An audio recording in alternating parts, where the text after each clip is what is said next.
नाज़रीन ख़बरें नए अपडेट जे सिलसिले खे अॻिते वधाईंदे ख़बर शामिल कंदासीं। खैरपुर रिपोर्टर अब्दुल रज़ाक शहर खैरपुर वासी government girls degree college Kumb जे इस्लामियात जे प्रोफेसर अब्दुल क़ादिर भट्टी बाअसर व्याजखोरनि पारां हिरासा करण ऐं धमकियुनि ख़िलाफ़ एहतजाज कंदे चयो त कुझु वक़्त अॻु बाअसर व्याजखोर मोहम्मद हनीफ़ अलपोटो मूंखे अमानत तौरु 20 लख ॾिना, जंहिं ते हिन मूंखां व्याज मथां व्याज वठी बेगुनाह कंगाल करे छॾियो आहे। प्रोफेसर अब्दुल क़ादिर भट्टी व्याजनि ख़िलाफ़ दाईंदे चयो त हिन वक़्तु बाअसर व्याजखोर मोहम्मद हनीफ़ अलपोटो शहज़ादो फलपोटो जीअण जंजाल करे छॾियो, रोज़ानू धमकियूं ॾियनि पिया।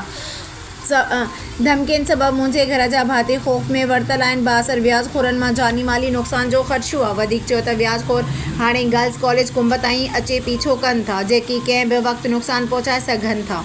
व्याजखोरनि जे ख़ौफ़ खां हिन वक़्तु मुंहिंजा मासूम बजड़ा स्कूल नथा वञी सघनि, जिन जो मुस्तक़बिल तबाह थी रहियो आहे। हिन IG CND Sukkur SSP Khairpur खां नोटिस वठी व्याजखोरनि ख़िलाफ़ कार्रवाई करे इंसाफ़ जो मुतालबो कयो।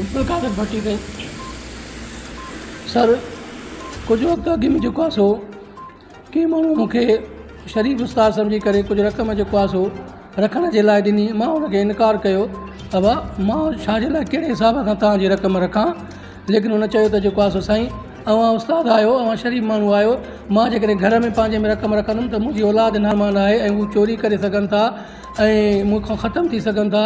अवां उस्ताद आहियो, पघारदार आहियो ऐं जेको आहे पघार मूंखे जेको आहे तॾहिं मूंखे ज़रूरत पई तव्हां जेको आहे मूंखे ॾींदा रहंदा कयो। लेकिन हुन माण्हूअ जेको अॻिते हली करे मूंखे व्याज में फासायो ऐं हिन वक़्तु मां ॾाढो परेशान आहियां।